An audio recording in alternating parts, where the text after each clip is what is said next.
Good morning बच्चों। Elon public school नेठाना की online classes में आप सभी का स्वागत है। आज हम बात करेंगे क्लास 6 के साइंस के लेसन नंबर 3 के सेकंड पार्ट की। फर्स्ट पार्ट में हमने प्लांट फैब्रिक के बारे में पढ़ा था, प्लांट फाइबर के बारे में पढ़ा था और कॉटन के बारे में पढ़ा था और जूट के बारे में पढ़ा था, मुंजा के बारे में पढ़ा था और इनके अलावा वो वीविंग के बारे में और निटिंग के बारे में पढ़ा था। अगर आपने अभी तक फर्स्ट पार्ट नहीं देखा है तो आप फर्स्ट पार्ट भी अच्छे से समझ ले, क्योंकि उसके बाद ही आपको सेकंड पार्ट समझ में आएगा। और आज हम सेकंड पार्ट शुरू करने जा रहे हैं, जिसमें हम पढ़ेंगे कलरिंग ऑफ फैब्रिक, यानी कि कपड़ों में रंग किस तरह से करते हैं। We use a variety of clothes of different colour, कि हम अलग अलग तरह के कपड़े पहनते हैं, अलग अलग रंग के कपड़े पहनते हैं। We all know that cotton fibre is white in colour, कि हम सभी लोग ऐसा जानते हैं कि जो कॉटन का जो फैब्रिक होता है, कॉटन का जो कपड़ा होता है वो व्हाइट कलर का होता है। How do we get fabric of different colour, कि हम कॉटन के जो कपड़े हैं उनको अलग अलग रंगों में किस तरह से प्राप्त करें। How this fabric are coloured, कि ये कपड़े जो है, ये जो फैब्रिक है वो किस तरह से रंगे जाते हैं, इनमें कलर किस तरह से किया जाता है। Let's study about the process of colouring, आइए इस रंगने की जो प्रक्रिया है इसको हम समझें। The step of dyeing of fabric are, कि फैब्रिक को कलर करने के जो स्टेप है वो किस तरह से हैं। फर्स्ट ऑफ ऑल, सबसे पहले choose the garment you want to dye, आपको वो कपड़ा चूज करना है जिसको आप डाई करना चाहते हैं। Then all the desired dye और colour which is used to be used for giving colour is dissolve in some cold water, कि आप उसके बाद में जिस रंग का आप कपड़ा बनाना चाहते हैं उस रंग को आप ठंडे पानी के अंदर घोल लें। The dissolved colour is then added to hot water, कि बाद में जो पानी के अंदर, थोड़े से ठंडे पानी के अंदर जो हमने रंग मिलाया था उसको गर्म पानी में डाल देते हैं। Add some amount of common salt to it, और उसके बाद में इसमें थोड़ा सा हमारा साधारण जो नमक होता है सब्जियों में डालने वाला वो नमक डाल दें। The mixture is thoroughly stirred, कि बाद में जो मिक्सचर है उसको थोड़े समय तक गर्म करना होता है। Now the fabric is immersed in it, बाद में जो ये कपड़ा है ये इसके अंदर पूरी तरह से डूब जाता है। The fabric is then allowed to remain immersed in water till water comes to normal temperature, बाद में जब हम इसको उबालने के बाद इसको गैस बंद करके इसको छोड़ देते हैं बाहर, तो जो फैब्रिक है वो पानी के अंदर अपना जो रंग है, जिस पानी का वो रंग अपनी ओर ले लेता है और जो पानी है वो अपने नॉर्मल टेम्परेचर पर आ जाता है। एक्टिविटी नंबर 5 देखिए, टेक ए हैंडकरचीफ, एक रुमाल लीजिए, ऑफ कॉटन क्लॉथ, कॉटन की एक रुमाल लीजिए। Try kidney bean seeds with the help of thread, कि आप किडनी बीन के जो सीड्स होते हैं, छोटे छोटे, जो मूंग के एक प्रकार से मान सकते हैं, जिस तरह से मूंग के सीड होते हैं उसी तरह से आप वो सीड्स है धागे की मदद से इसके ऊपर बांध दीजिए। Now dip it in any colour and dry it, उसके बाद में आप एक काम कीजिए कि आप इसको किसी भी कलर के अंदर है डाई कीजिए, किसी भी कलर के अंदर उसको डुबो दीजिए। आफ्टर ओपन द थ्रेड, और जैसे ही आप उसको धागे को निकालेंगे, then see tie and dye design, कि आप है जो डाई किया हुआ कलर अलग होगा और जहां पर आपने वो दाना किसी दाने को लगाया था वहां पे जो है अलग अलग डिजाइन बन जाएंगे, बाकी का जो है वो पूरा अलग अलग है, वो डिजाइन है वो कलर हो जाएगा। Fabric is taken out, fabric का जो कपड़ा उसको निकाल दिया जाता है। स्क्वीज उसको एंड ड्राइड इन शेड, उसको निचोड़ कर उसको छाया में सुखा दिया जाता है। Finally the fabric is iron, और उसके बाद में जो फैब्रिक है, जो कपड़ा है, उसको आयरन कर दिया जाता है, यानी कि उस पर प्रेस की जाती है, इस्त्री की जाती है। प्रिंटिंग ऑफ फैब्रिक, यानी कि फैब्रिक पे हम प्रिंटिंग किस तरह से करते हैं, यानी कि जो कपड़े होते हैं उन पे आप देख सकते हैं कि अलग अलग प्रिंट्स होते हैं। शर्ट के ऊपर अलग अलग डिजाइन होते हैं, अलग अलग पैटर्न होते हैं। हमारी जो टी शर्ट होती है उस पे अलग अलग टैटू बने हुए होते हैं, अलग अलग हीरोज बने हुए होते हैं, अलग अलग नाम लिखे हुए होते हैं, तो वो किस तरह से होती है। Textile printing is the process by applying colour to fabric in definite pattern और डिजाइन, कि टेक्सटाइल प्रिंटिंग एक ऐसी प्रोसेस है, इसके अंदर जो फैब्रिक होता है, जो कपड़ा होता है, उसके ऊपर डिजाइन किए जाते हैं, उसके ऊपर अलग अलग डेफिनेट फिक्स पैटर्न बनाए जाते हैं। इन राजस्थान में the best form of art painting can be seen in Sanganer Jaipur, Rajasthan में ये जो फॉर्म है प्रिंटिंग की, सबसे बढ़िया जो फॉर्म है वो देखी जा सकती है, सबसे बढ़िया जो इस प्रिंटिंग की कला है वो सांगानेर जयपुर के अंदर देखी जा सकती है। Jodhpur, Udaipur, Baner, Bhilwara, Pali, Bagru, Akola, Chhattisgarh etcetera are other centre of printing, कि राजस्थान में ये 5-6 जगह, जोधपुर, उदयपुर, बनेर, भीलवाड़ा, पाली, बागड़ू और अकोला अकोला ये सारी जो है ये प्रिंटिंग की अलग अलग सेंटर्स है। Painting in these places is done by wooden blocks. इन सभी जो जगहें हैं यहाँ पर पेंटिंग का जो काम है वो वुडन ब्लॉक की मदद से किया जाता है। वुडन यानी कि लकड़ी के ब्लॉक से द्वारा किए जाते हैं। The block are usually made of wood, कि ये जो ब्लॉक्स होते हैं जो एक प्रकार के कड़छे टाइप होते हैं जो प्रिंटिंग के दौरान में उपयोग में लिए जाते हैं, ये लकड़ी के बने हुए होते हैं। And design is hand carved, और जो डिजाइन होता है वो हाथ से, मतलब हाथ की जैसे से आखिरी में मुड़ा हुआ होता है। So it is stand out in relief against the background surface, की जो बैकग्राउंड का सरफेस होता है, जो पीछे का जो एरिया है यहाँ का, उसको ये जो है एक रिलीफ प्रदान करते हैं। एक प्रकार से इस तरह से स्टैंड खड़े रहते हैं। The printing paste is applied to the design surface on the block, कि बाद में जो ये ब्लॉक होता है इसके ऊपर जो प्रिंटिंग का जो पेस्ट है वो डिजाइनर सरफेस जो होता है ब्लॉक का, उसके ऊपर जो ब्लॉक के ऊपर डिजाइन बनाया जाता है उसके ऊपर जो है वो प्रिंटिंग का जो पेस्ट है वो डाल दिया जाता है। And block is pressed on against the fabric, और फैब्रिक के ऊपर उस ब्लॉक को है दबाया जाता है, प्रेस किया जाता है। The process is repeated with different design and colours until the pattern is completed, कि जब तक ये पैटर्न है, जब तक ये जो पूरा पैटर्न या टेक्सचर है ये पूरा नहीं हो जाता, डिजाइन ये पूरा नहीं होता, तब तक के लिए ये प्रोसेस है लगातार अलग अलग डिजाइन के साथ, अलग अलग कलर के साथ की जाती है। For colouring and printing wool and cotton cloths like muslin cloth and silk are used, कि कलरिंग और प्रिंटिंग के लिए वेल और कॉटन के जो क्लॉथ है वो यूज किए जाते हैं, जैसे कि मुस्लिन के और सिल्क के जो क्लॉथ है वो सबसे ज्यादा बेहतर होते हैं। द इंस्ट्रूमेंट कॉल्ड भांत इज यूज्ड फॉर प्रिंटिंग, की एक इंस्ट्रूमेंट होता है, एक डिवाइस होता है जिसको हम भांत कहते हैं, ये प्रिंटिंग के लिए उपयोग में लिया जाता है। The process is actually very similar to the first printed books were created, कि ये जो प्रोसेस होती है बच्चों प्रिंटिंग की, ये बिल्कुल उसी प्रोसेस से मिलती है जिस तरह से हम हमारी किताबों पे जो प्रिंट होता है वो छपा हुआ होता है, उसी तरह का ये काम करती है। इट मे साउंड सिंपल, ये आपको सुनने में बहुत इजी लग रहा है, but keep in mind that each block is can only be covered in a single cover of ink or dye only to the block containing the part of overall design utilizing that color, कि अगर आपको इस बात सुनने में easy लग रही है लेकिन ये वास्तव में इजी नहीं है बच्चों, क्योंकि जो एक ब्लॉक होता है उस पे एक ही तरह का, एक ही रंग का जो इंक है, एक ही रंग की जो डाई है वो हम कवर कर सकते हैं, और जो ब्लॉक है जिस पार्ट पे ये जो ओवरऑल सारा जो डिजाइन होता है एक ही होता है, उसके ऊपर एक ही पार्ट होता है पूरे ब्लॉक पे जहाँ पर ये पूरा सारा डिजाइन होता है, अलग अलग जो कलर होते हैं वो उपयोग में लिए जाते हैं। और इसको हम बहुत ही आसानी से, आप सोच रहे हैं कि आसानी से कर सकते हैं, लेकिन ये चीज है वो बहुत ही मुश्किल होती है। तो प्रिंटिंग ऑफ फैब्रिक की यहाँ पे फोटो आप देख सकते हैं अच्छे से फिगर के अंदर। अब हम पढ़ेंगे स्पेशलिटीज ऑफ कॉटन फैब्रिक की, कॉटन फैब्रिक की विशेषता क्या क्या है। Some of special feature of cotton fabric are, की कॉटन फैब्रिक की कुछ विशेषताएं कौन कौन सी है। इट इज कूल, ये ठंडा रहता है। Cotton is easier to wash and care than other fabric, cotton के जो कपड़े होते हैं, जो फैब्रिक होते हैं, उनको धोना बहुत ही आसान होता है और उनकी देखभाल करना भी आसान होता है दूसरे कपड़ों की तुलना में। कॉटन सॉफ्ट होता है, एब्जॉर्बेंट होता है, किसी चीज को आसानी से सोख लेता है, और ब्रीथेबल होता है, इसकी इस मदद से हमारा जो दम है वो नहीं घुटता है, और जो हम है इसका जो मास्क भी बनाते हैं तो हम इजीली उससे सांस ले सकते हैं। कॉटन फैब्रिक आर अपीलिंग, जो कॉटन के जो फैब्रिक होते हैं वो बहुत ही ज्यादा अपीलिंग होते हैं। अपीलिंग का मतलब होता है बच्चों आकर्षक होते हैं बच्चों, बिल्कुल ये अपीलिंग का मतलब होता है आकर्षक। Cotton does not catch fire easily, cotton के जो कपड़े होते हैं वो इजीली आसानी से फायर कैच नहीं करते। It does not cause allergic reaction, और कॉटन के कपड़े पहनने से स्किन पे कोई किसी टाइप की एलर्जी नहीं होती। असाइनमेंट है वो आप कर लें। अब हम पढ़ेंगे एनिमल फाइबर के बारे में थोड़ा सा, कि एज वी डिस्कस अर्लियर, की जैसे हमने पहले पढ़ा, silk and wool are obtained from silkworm and sheep respectively, कि जो सिल्क और जो वूल है वो क्रम से सिल्कवॉर्म और जो भेड़ है उन दोनों से प्राप्त किए जाते हैं। Such fibre are obtained from animal are called animal fibre, की ऐसे फाइबर जो ऐसे रेशे जो हमें जानवरों से मिलते हैं, जानवरों से प्राप्त होते हैं, उनको हम एनिमल फाइबर बोलते हैं।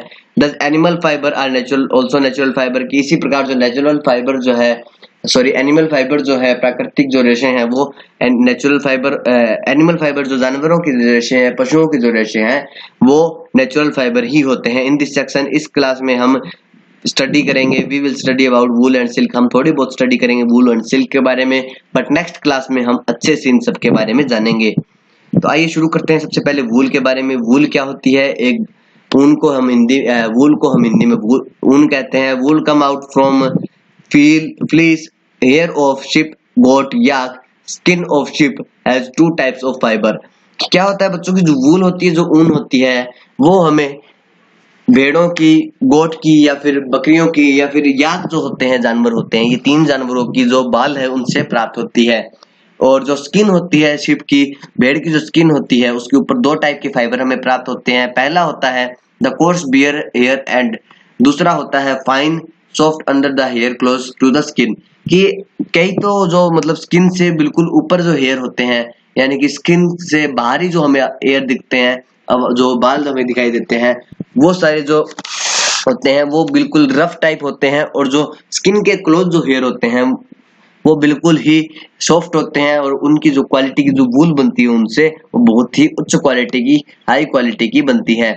The fine hair provide the fibre for making wool. कि जो छोटे छोटे जो सेकंड नंबर पे जो हमने बताया कि जो फाइन हेयर जो होते हैं वो फाइबर प्रदान करते हैं ताकि हम ऊन बना सके या वूल बना सके। Sheep with soft hair are breed to give birth to sheep having soft only soft under hair. कि जो शिप होती है सॉफ्ट हेयर वाली, नरम बालों वाली, उनका प्रजनन कराया जाता है दूसरी भेड़ों के साथ, दूसरी सॉफ्ट भेड़ों के साथ, जिनकी मदद से वो एक ऐसे बच्चे को, ऐसी छोटी शिप को जन्म दे जिसके जो बाल है वो बिल्कुल सॉफ्ट हो। And this is called selective breeding. इसको हम सिलेक्टिव ब्रीडिंग कहते हैं। The process of breeding among the parents with the desirable characters to get in their offspring is known as selective breeding. कि एक ऐसी विधि जो पेरेंट्स के बीच में, यानी कि दो अलग अलग नस्लों मान लो या फिर अलग अलग किसी भी मतलब अपने अपनी मर्जी के अकॉर्डिंग डिजायरेबल कैरेक्टर, यानी कि अपनी मर्जी के अकॉर्डिंग किसी के साथ ब्रीडिंग कराई जाती है, यानी कि शिप का प्रजनन कराया जाता है, जो ब्रीडिंग की प्रोसेस कराई जाती है। और उनकी मदद से जो नए जो ऑफस्प्रिंग, यानी कि उनकी मदद से जो नए जो उनके टाइप के जो बच्चे जन्म देते हैं, उस पूरी प्रोसेस को हम सिलेक्टिव ब्रीडिंग बोलते हैं। तो सिलेक्टिव ब्रीडिंग की आपको डेफिनेशन अच्छे से याद रखनी है, ये बहुत ही इंपॉर्टेंट है। फॉर ऑब्टेनिंग वूल, वूल को बनाने के लिए शिप आर रियर्ड, की जो शिप जो होती है उनको पाला जाता है। Their hair is cut and process into wool, और बाद में उनके जो बाल है वो काट लिए जाते हैं और उनको ऊन में बदलने के लिए प्रोसेसिंग में भेज दिया जाता है। सबसे पहले हम पढ़ेंगे शेयरिंग के बारे में। Sharing is the removal of fleece from the body of sheep along the thin layer of skin. कि जो शीयरिंग एक ऐसी प्रोसेस है बच्चों जिसके अंदर जो भेड़ होती है उसकी स्किन के साथ, उसकी स्किन की ऊपरी पतली परत के साथ उनके बॉडी के जितने भी बाल है उसको बाहर निकाल लिया जाता है मशीन की मदद से। Hair are removed generally during the hot weather so that they may survive without protective coating। कि जो बाल है उनको हटाया जाता है गर्म मौसम के अंदर, ज्यादातर गर्मियों में इनको हटाया जाता है ताकि जो भेड़े हैं वो बिना अपने बालों के और गर्मी के मौसम में बिना अपनी प्रोटेक्टिव कोटिंग के सरवाइव कर सके, जीवित रह सके। क्योंकि अगर सर्दियों में अगर इनके बाल हटा दिए जाएंगे, अगर सर्दियों में बाल हटाएंगे तो ये जो बाल ही है जो इनको गर्म रखते हैं, अगर सर्दियों में हटाएंगे तो ये सर्दी से मर भी सकती है। Woollen fibre are then processed to obtain yarn. कि जो वुलन के जो फाइबर होते हैं, जो रेशे होते हैं, बाद में इनसे वूल के जो है वो धागे बनाए जाते हैं। अब हम पढ़ेंगे स्कोरिंग के बारे में। The sheared skin with hair thoroughly washed in tank and remove grease, dirt and dust, this is called scouring. Scouring ऐसी प्रोसेस होती है जिसके अंदर जो बाल हमारे शेयर करके निकाले जाते हैं, काट के निकाले जाते हैं, उनको टैंक के अंदर धोया जाता है ताकि उनके अंदर कोई अगर चिपचिपा पदार्थ हो या फिर कोई मिट्टी हो या फिर कोई धूल हो तो उसको हम बाहर निकाल सके। अब आता है सॉर्टिंग। सॉर्टिंग क्या होता है? After scouring sorting is done. Scouring के बाद में सॉर्टिंग प्रोसेस की जाती है। The hair skin is sent to a factory where hair of different texture are separated and sorted. कि हेयरी जो स्किन होती है उनको फैक्ट्रियों में भेज दिया जाता है और फैक्ट्रियों के अंदर जो कारीगर है जो इसका काम करते हैं, ये सारे जो बड़ी बड़ी लेंथ के जो टेक्सचर के, बड़ी बड़ी लेंथ के और बढ़िया टेक्सचर के जो बाल है उनको अलग कर लिया जाता है और जो कम क्वालिटी के उनको अलग कर लिया जाता है। ड्राइंग क्या होता है? The small fluffy fibre called burrs are picked out from the hair. कि जो छोटे छोटे नरम नरम एकदम गद्देदार फाइबर होते हैं बच्चों यहाँ पे, जिनको हम बुर कहते हैं हिंदी में या फिर बर्स भी बोलते हैं इनको, ये बालों से अलग कर लिए जाते हैं। The fibre are scoured again and dried. बाद में इनको फिर से धोकर इनको सुखाया जाता है। The wool is ready to drawn into fibre. और इसके बाद में जो वूल है, जो ऊन है, वो रेशों से वूल बनने के लिए तैयार का मतलब जो सिस्टम है वो पूरा तैयार हो जाता है।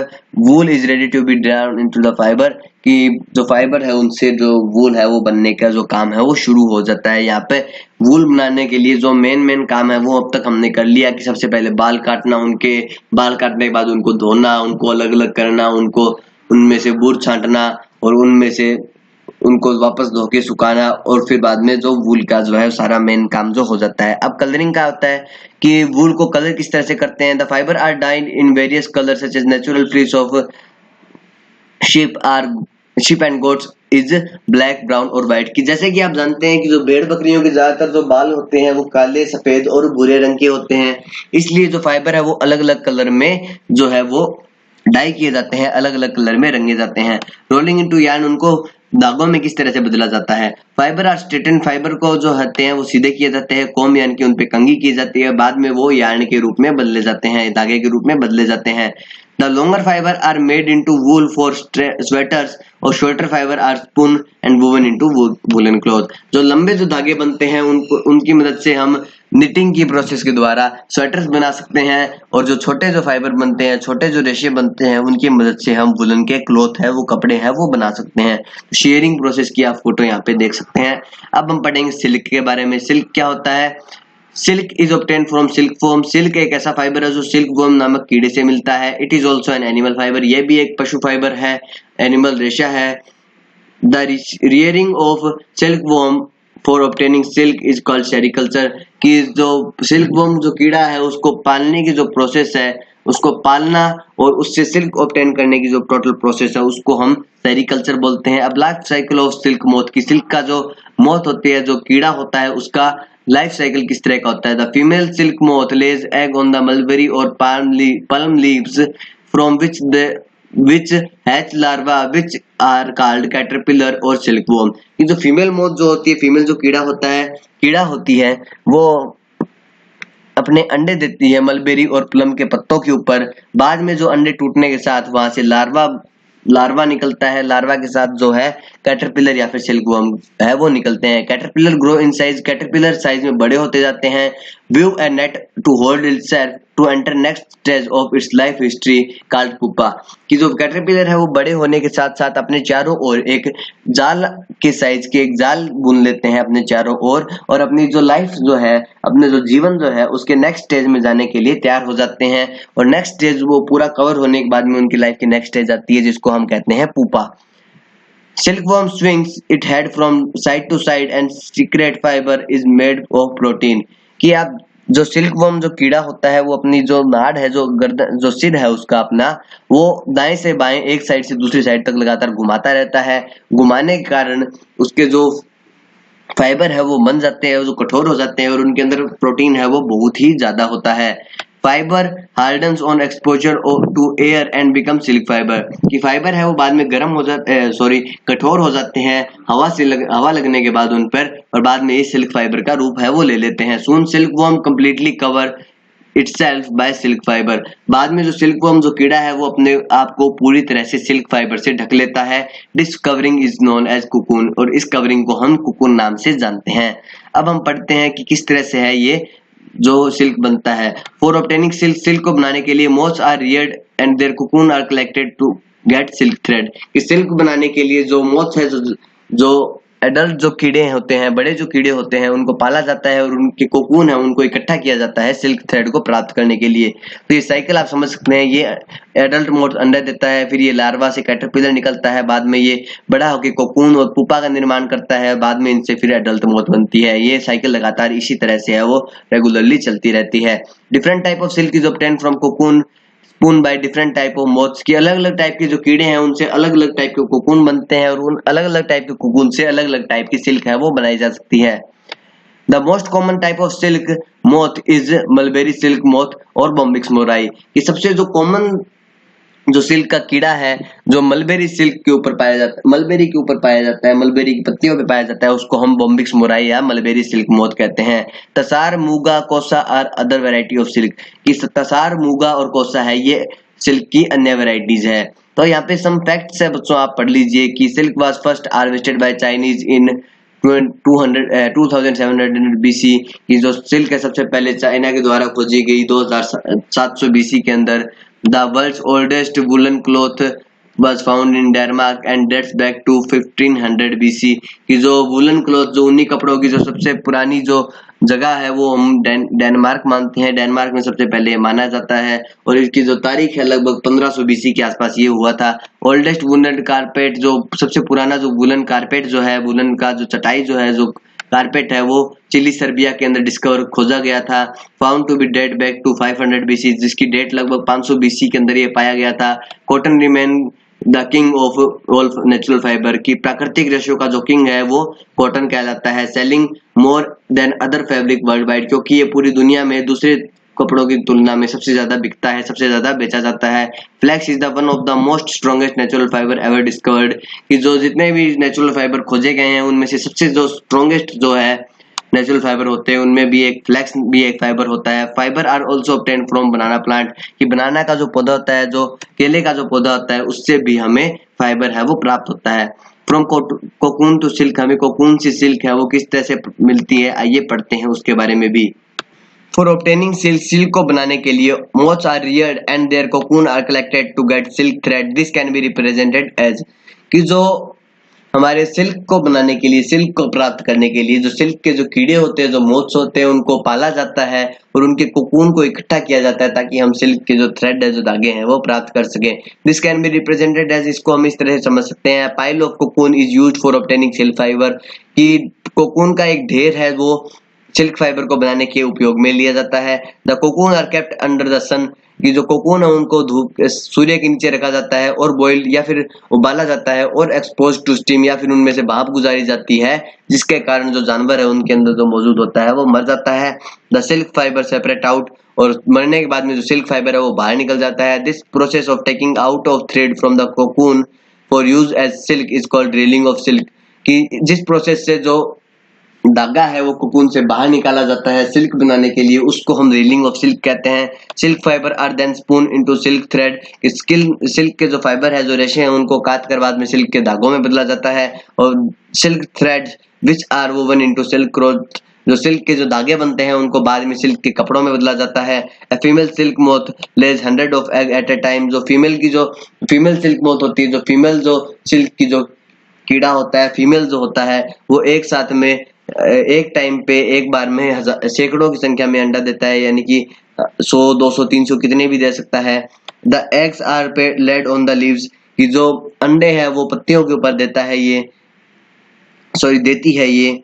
The eggs are warmed under suitable temperature for larva called caterpillar to hatch out from this egg कि जो मौत होती है वो बाद में इसको ऐसे टेम्परेचर पे रखती है, एक ऐसे जगह पर रखती है जहाँ का टेम्परेचर गर्म हो, जिसकी मदद से जो लार्वा बने और बाद में जो है कैटरपिलर का निर्माण हो या फिर सिल्क वॉर्म जो कीड़ा है वो इसके अंडे के फूटने के बाद बाहर निकले और उसके साथ जो है लार्वा भी बाहर निकले।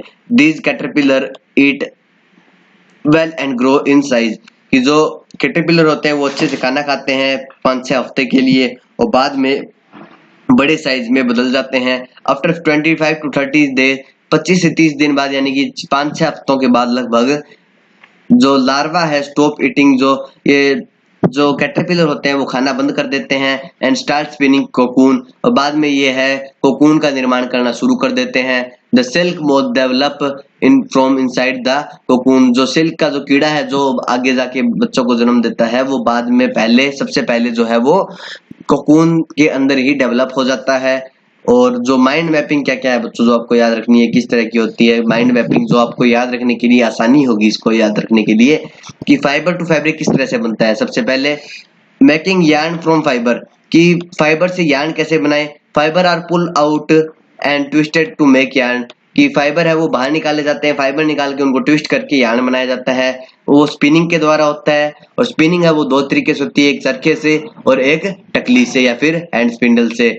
और दूसरा इसका है वे ऑफ यूजिंग फैब्रिक किस तरह से यूज की जाती है। पहला है ड्रैपिंग के लिए यूज की जाती है, दूसरा है स्टिचिंग यानी कि सिलने के लिए उपयोग में ली जाती है। फिर मेकिंग फैब्रिक फ्रॉम यार्न की यार्न से जो धागे जो होते हैं उनसे किस तरह से जो है फैब्रिक जो है वो तैयार किए जाते हैं। पहला है निटिंग के द्वारा, बुनने के द्वारा, दूसरा है वीविंग के द्वारा और वीविंग है वो दो तरीके से की जाती है, एक तो हैंडलूम द्वारा और दूसरा पावर लूम द्वारा, एक खदकर के द्वारा और एक मशीन के द्वारा या फिर इलेक्ट्रिसिटी के द्वारा। और फाइव टाइप ऑफ फाइबर कितने होते हैं? फाइबर दो प्रकार के होते हैं। कौन से होते हैं? पहला होता है नेचुरल, दूसरा होता है सिंथेटिक। नेचुरल होता है वो दो टाइप के होते हैं, प्लांट और एनिमल। और जो सिंथेटिक होते हैं वो होते हैं मैन मेड फाइबर, जो केमिकल सब्सटेंस से मिलकर बनते हैं, और also called man made fibre. इनको मैन मेड फाइबर कहते हैं। ऑब्टेन फ्रॉम केमिकल सब्सटेंस से बनते हैं। एग्जांपल इनके होते हैं रेयोन, डेक्रोन और नाइलॉन एटसेट्रा, जिसको आप 8th क्लास में अच्छे से पढ़ेंगे। तो यहाँ पे अब प्लांट और एनिमल होते हैं। प्लांट फाइबर होते हैं वो 3 टाइप के होते हैं, एक कॉटन के, एक जूट के और एक मिसलेनियस यानी कि अलग, जिसके अंदर हम्प, सिसाल, कोयर, मूंजा एटसेट्रा आते हैं। एनिमल फाइबर वो 2 प्रकार के होते हैं, एक होते हैं वूल और एक होते हैं सिल्क, जो आपको याद रखने हैं। और इसके अलावा जो सिंथेटिक फाइबर होते हैं उसके एडवांटेजेस और डिसएडवांटेजेस हैं, उनके फायदे और नुकसान कौन कौन से होते हैं। फायदे होते हैं स्ट्रॉन्ग होते हैं, ये मजबूत होते हैं और इजीली सिकुड़ते नहीं है और आसानी से सूख जाते हैं। और डिसएडवांटेज इनके क्या क्या होते हैं? Can not absorb sweat easily, ये पसीने को आसानी से नहीं सोखते। Not suitable for hot and humid weather, कि ये गर्म मौसम के अंदर पहनने के लिए सुटेबल नहीं होते, इनको गर्म या फिर नमी वाले मौसम में इनको नहीं पहनना चाहिए। तो बच्चों चैप्टर यहाँ पे कंप्लीट हो गया है। आशा करता हूँ आपको ये चैप्टर समझ में आया होगा। हम मिलेंगे नेक्स्ट चैप्टर के साथ नेक्स्ट वीडियो में। तब तक के लिए घर में रहें, सुरक्षित रहें, अपने माता पिता का कहा माने और होमवर्क है वो रेगुलरली करते रहें। बाय।